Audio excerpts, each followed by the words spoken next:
Conferencia anual celebrada en la Iglesia Calle Trafalgar 32 de Madrid de los días del 12 al 14 de octubre de 2006. Tema general: Dios mira el corazón. Viernes día 13. El título: Los tiempos están cambiando, basada en 1 de Samuel capítulos 11 y 12. Acaba de empezar un nuevo curso y aquellos que tenemos hijos hemos visto una vez más la ceremonia de cada principio de curso.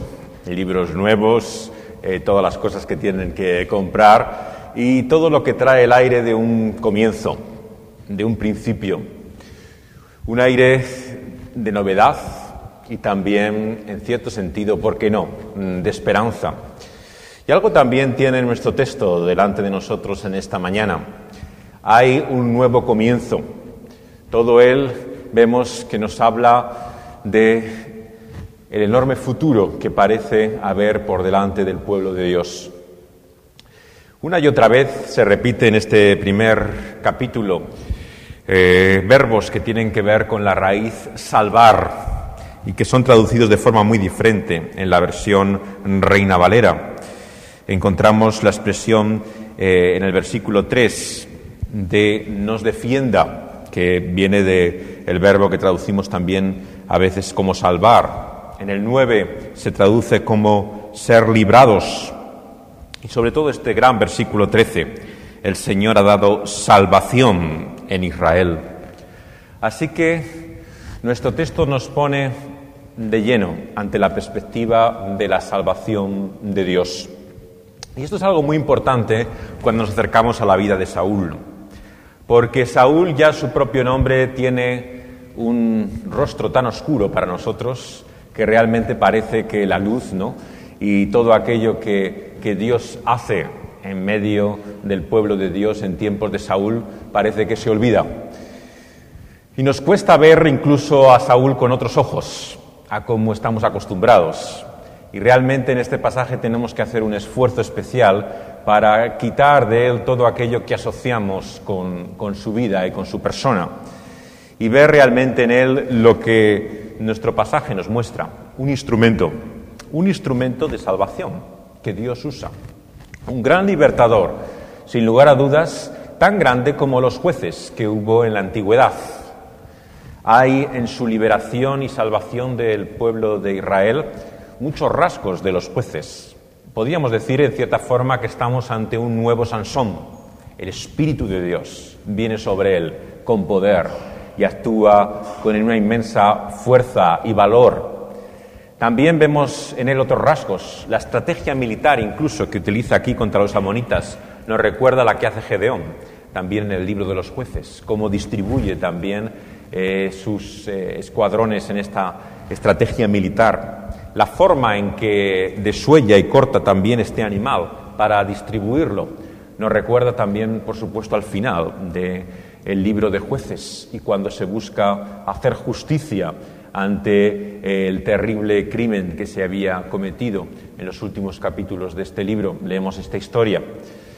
Y realmente todo nuestro texto nos habla de un hecho poderoso.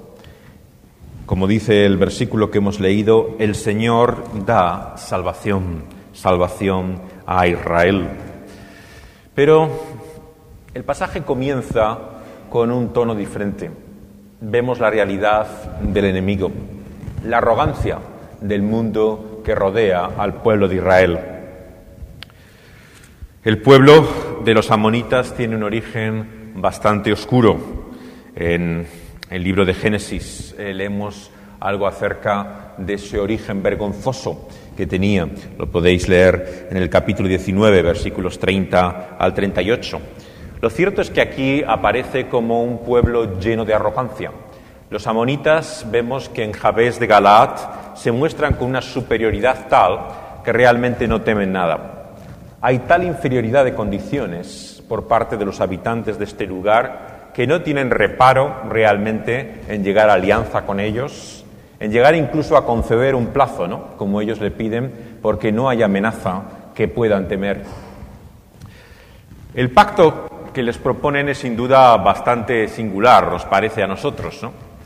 Nada menos que despojarse de uno de sus ojos. Esto implicaba ni más ni menos que su completa dependencia a partir de ahora. Si ellos se veían sin ese ojo, realmente estaban totalmente carentes de vista, de protección, de defensa, y se hacían a partir de entonces un pueblo que vivía al servicio de otros, que estaba totalmente dependiente realmente de la protección de otros. Pero en los amonitas observamos algo de una mentalidad que pervive más allá del episodio concreto que hemos leído. La mentalidad amonita, esa arrogancia, esa soberbia con la cual se enfrenta al pueblo de Dios, no es por supuesto algo que ha quedado olvidado. El Señor Jesús, por medio de sus palabras en el Evangelio de Juan, nos recuerda una y otra vez esa realidad. Dice en el capítulo 15 de Juan, versículo 18, que si el mundo os aborrece, sabed que a mí me ha aborrecido antes que a vosotros. Todo el mensaje del Señor Jesucristo está marcado por ese desprecio, por ese odio, ese aborrecimiento que también vemos que alcanza a sus discípulos. Y es importante leer pasajes como este del Evangelio a la luz de su contexto. De tal forma que si leemos poco antes del capítulo 15, vemos las maravillosas palabras del Señor Jesús a sus discípulos. Versículos, por ejemplo, 14 y 15. Dice: vosotros sois mis amigos si hacéis lo que yo os mando. Yo no os llamaré siervos, sino que os llamaré amigos. Ser amigo de Dios, por lo tanto, implica ni más ni menos que sufrir también el odio, el aborrecimiento de aquellos que nos rodean. Y nuestro texto comienza nuevamente con ese recordatorio. Los amonitas habrán pasado a la historia, pero su mentalidad sigue vigente, sigue viva en torno nuestro. Pero lo que hace una gran diferencia a partir del versículo 4 es, sin lugar a dudas, el Espíritu de Dios. Leemos en el versículo que lleva el número 6, que el Espíritu de Dios vino sobre él con poder, refiriéndose a Saúl, y se encendió en ira en gran manera. La gran diferencia realmente de nuestra historia la hace el Espíritu de Dios viniendo con poder, como si fuera un nuevo Sansón sobre la vida de Saúl.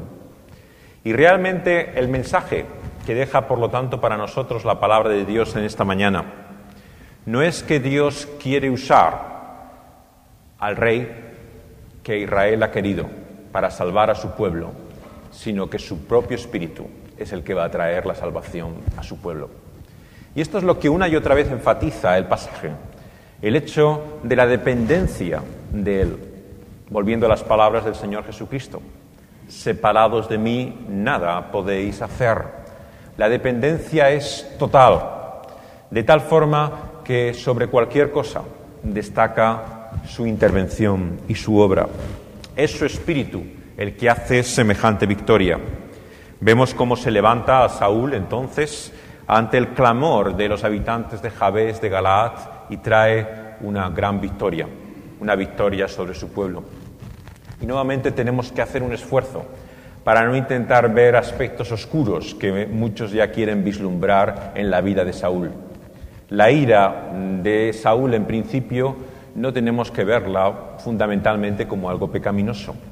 Es precisamente todo lo contrario a la indiferencia con la cual vemos que vivía el pueblo de Israel en la época de los jueces, por ejemplo, en el cual cada cual hacía lo que bien le convenía.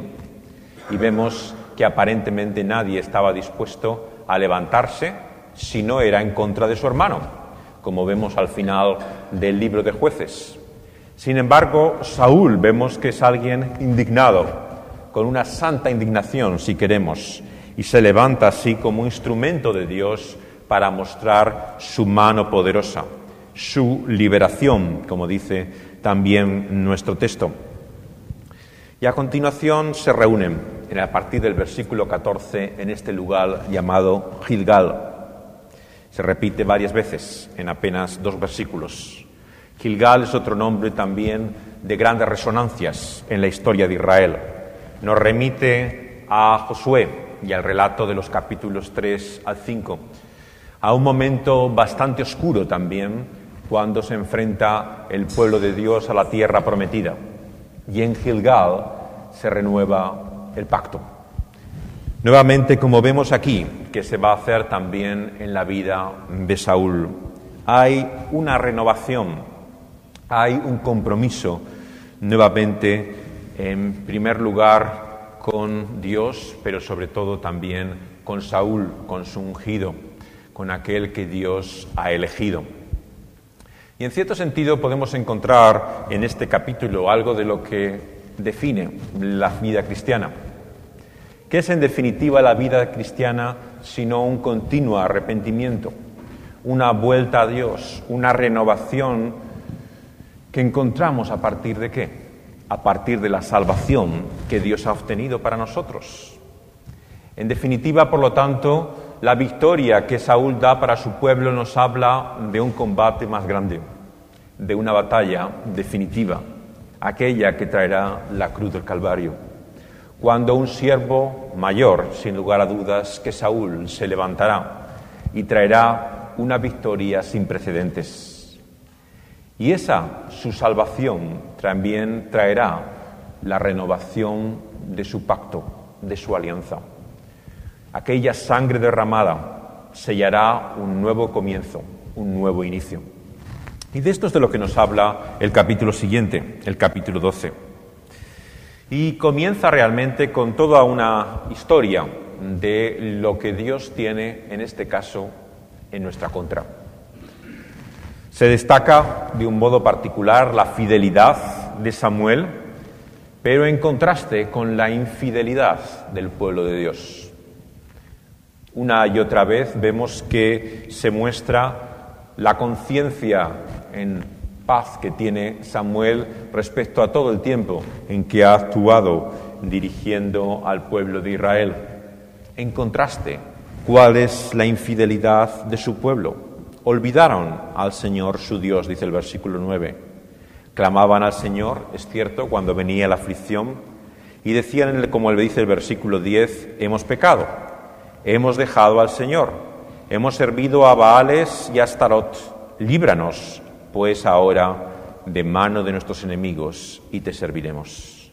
Y entonces el Señor enviaba a Jeroboam, a Barak, a Jefté, a Samuel, y así los libraba de manos de sus enemigos en derredor. Es la historia, en definitiva, de todo el libro de Jueces, este ciclo continuo que se repite a lo largo del libro, por el cual el pueblo de Dios una y otra vez se ve en la desolación de su pecado, clama en su aflicción a Dios y Dios provee nuevamente un libertador, a alguien que realmente los saque de esa situación de servidumbre. Pero lo triste es que nada cambiaba. Aparentemente el ciclo se repetía continuamente, pero no había finalmente una salida definitiva. Y Dios, por lo tanto, tiene algo en contra de su pueblo. Versículo 12. Me dijisteis no, sino que ha de reinar sobre nosotros un rey, siendo así que el Señor vuestro Dios era vuestro rey. En cierta forma, como vemos, el primer capítulo que hemos considerado, el capítulo de la petición del rey, el número 8, muestra hasta cierto punto un hito realmente en ese proceso de decadencia, de continua decaída. Alguien ha descrito también el libro de Jueces de esta forma, como una espiral, ¿no?, en la cual cada vez parece que bajamos más profundo, más abajo. Y realmente parece que aquí ya se ha topado fondo. Es como si el capítulo 8 de Primera de Samuel, que estaría unido literalmente en el relato de la historia de Israel al de Jueces, ¿no?, nos mostrara hasta qué punto llegaba a esto a su culminación. El pueblo de Israel finalmente decide prescindir totalmente de Dios. Quiere que otro ocupe su lugar. Y vemos que el Señor, por lo tanto, le hace una solemne advertencia. Estos tremendos versículos 14 y 15. Tiene dos opciones, dos caminos. El camino de la fidelidad a Dios, si le teme, si oye su voz, si no es rebelde a Él. Y por otro lado, el camino de la desobediencia. Si no oyen la voz de Dios, versículo 15, y si son rebeldes a sus palabras, la mano del Señor estará contra ellos. Esta opción tremenda es la que deja los términos en los cuales Samuel muestra claramente al pueblo de Dios dónde están, en Gilgal. Un camino abierto que, como en otras ocasiones en la historia de Israel, va a tener grandes consecuencias. Y es precisamente en este punto que viene la intervención de Dios sobrenatural que encontramos con el trueno y las lluvias del versículo 17. Era una época en este momento en el cual no había tormentas. Estamos más o menos en los meses de mayo y de junio, un periodo en el cual, en este contexto geográfico, no es habitual tan semejantes señales como pueden ser la tormenta y la lluvia. Era, por lo tanto, un signo sobrenatural, una señal que apuntaba a una realidad. ¿Qué sentido tenía aquella señal en el cielo de truenos y de lluvias? El versículo 18 mismo nos lo explica. El efecto de esto fue provocar el temor a Dios. Todo el pueblo tuvo un gran temor del Señor. En cierta forma hay ecos nuevamente del Sinaí, de la alianza en su comienzo, de la proclamación de aquella ley de Dios y de ese camino también abierto y las advertencias que esa ley implicaba de fidelidad y de desobediencia. Y la respuesta, por lo tanto, correcta a la luz de la palabra de Dios era el temor. Desde nuestra perspectiva evangélica, esto nos resulta muchas veces ahora extraño. Estamos tan acostumbrados a enfatizar el amor, lo que es la bondad de Dios, su misericordia, que hablar simplemente de temor nos hace sentir incómodos. ¿Qué tipo de respuesta puede provocar el temor? Sin lugar a dudas nos parece que una respuesta nada evangélica. Pero en la palabra de Dios, la Escritura insiste tanto en el Antiguo y Nuevo Testamento sobre la importancia del temor al Señor. Hay un temor sano, un temor que no debemos confundir simplemente con el miedo y el terror. Una buena descripción en términos neotestamentarios la encuentro yo en Colosenses capítulo 3. En Colosenses 3 el apóstol Pablo muestra también ese mismo desafío, ¿no?, a la fidelidad del pueblo de Dios. Y dice en el versículo 5 de Colosenses 3, «Haced morir, pues, lo terrenal en vosotros, fornicación, impureza, pasiones desordenadas, malos deseos, avaricia, que es idolatría». Le pone el camino, digamos, al pueblo de Dios de la realidad de lo que significa realmente amar a Dios, seguirle. Es vivir en obediencia, es hacer morir estas realidades en nuestra vida. Pero ¿qué dice a continuación el versículo 6? Cosas por las cuales la ira de Dios viene sobre los hijos de desobediencia. No hemos olvidado, en cierto sentido, esta dimensión. Por un lado, está claramente lo que implica el camino de fidelidad a Dios. El hacer morir esta realidad pecaminosa en nosotros. Pero, qué importante, que al lado está la advertencia de esa realidad que es la ira de Dios. Una ira que se muestra sobre los hijos de desobediencia, en esos mismos pecados. Y es por esto que una y otra vez tenemos que tener en cuenta la advertencia que nos da la Escritura de abusar de la gracia de Dios. Y es importante que precisamente antes de esta conclusión de nuestro texto, que resalta esa gracia de Dios, ese favor inmerecido, viene precisamente la necesidad del temor, la necesidad de tomar en serio, en definitiva, a quién es Dios y cuál es su palabra. Porque esa gracia, sin el temor de Dios, vemos que realmente es solamente parte de la historia. No nos da el cuadro completo. Y lo que vemos a continuación es un cuadro excepcional de la gracia. En cierto sentido podríamos decir que la gracia triunfa en nuestro pasaje. Es ese temor, bien es cierto, el que ha de llevar al pueblo al arrepentimiento. El versículo 19 tiene ese mismo tono de arrepentimiento. Ruega por tus siervos al Señor tu Dios para que no muramos, porque a todos nuestros pecados hemos añadido este mal, el pedir rey para nosotros. Hay un reconocimiento del pecado. Vemos que de alguna forma ese temor que ha producido la manifestación de Dios en los cielos lleva a enfrentar al pueblo de Dios a la realidad de lo que ha hecho.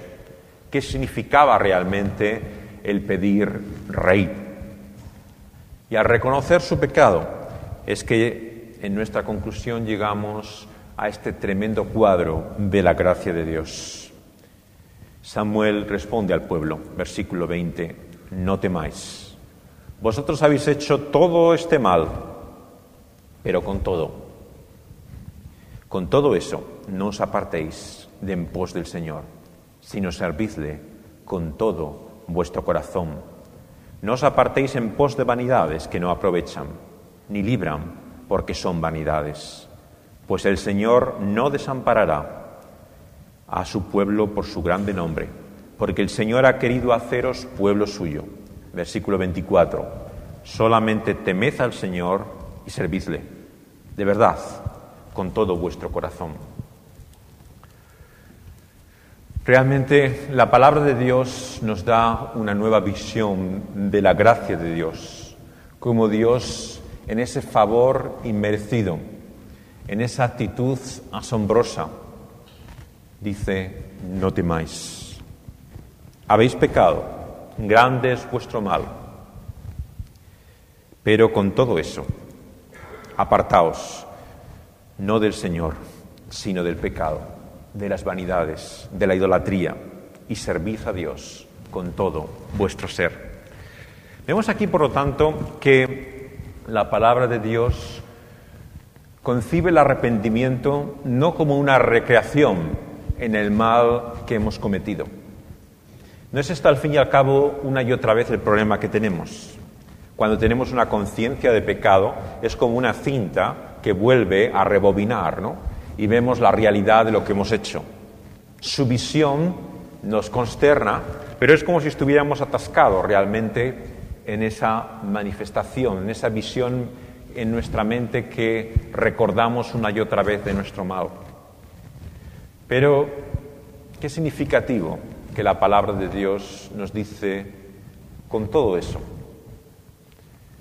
Ante esa realidad de ese mal, simplemente temedle, servid a Dios, seguidle con todo vuestro ser.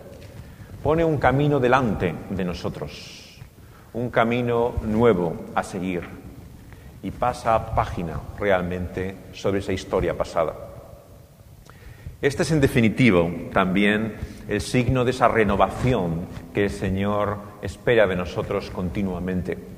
La renovación del reconocimiento de nuestro pecado, ciertamente, pero sobre todo el seguir un nuevo camino, el seguir el camino que el Señor ha mostrado de su voluntad, en fidelidad, de todo corazón, con todo nuestro ser.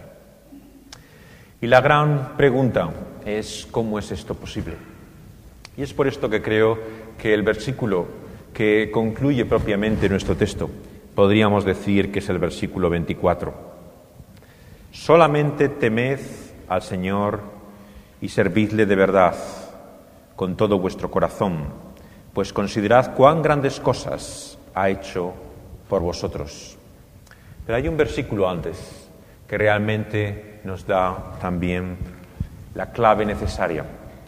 Dice: así que lejos sea de mí que peque yo contra el Señor, cesando de rogar por vosotros. Antes os instruiré en el camino bueno y recto. Hay aquí una apelación, por lo tanto, a la intercesión de Samuel, al ruego de Samuel por el pueblo de Dios. Y en definitiva nos muestra que necesitamos a alguien a nuestro favor, a alguien que ruegue por nosotros. Y en este sentido, el ministerio de Samuel no es un ministerio simplemente de intercesor, sino de aquel que actúa como nuestro abogado. Pero ahora bien, Samuel ya no está con nosotros. Pero como nos dice la epístola a los Hebreos, tenemos un sacerdocio inmutable, alguien que vive para siempre, para salvar perpetuamente a su pueblo.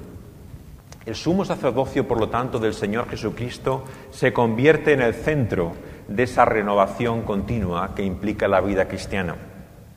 Considerar nuestro pecado, como dice el versículo 24, y temer al Señor a continuación para servirle de verdad con todo nuestro corazón, es precisamente posible gracias a que hay alguien que actúa a nuestro favor, un sumo sacerdote en los cielos que intercede por nosotros. Es Él nuestro abogado, es Él quien necesitamos. Al considerar, por lo tanto, la bondad o la severidad de Dios, tenemos siempre que tener en perspectiva que aquel que es nuestro Rey es también nuestro sacerdote. Buscar primero el reino de Dios y buscar vivir en fidelidad y servicio a Él es también, sobre todas las cosas, reconocer lo que significa que ese Rey es también nuestro sacerdote.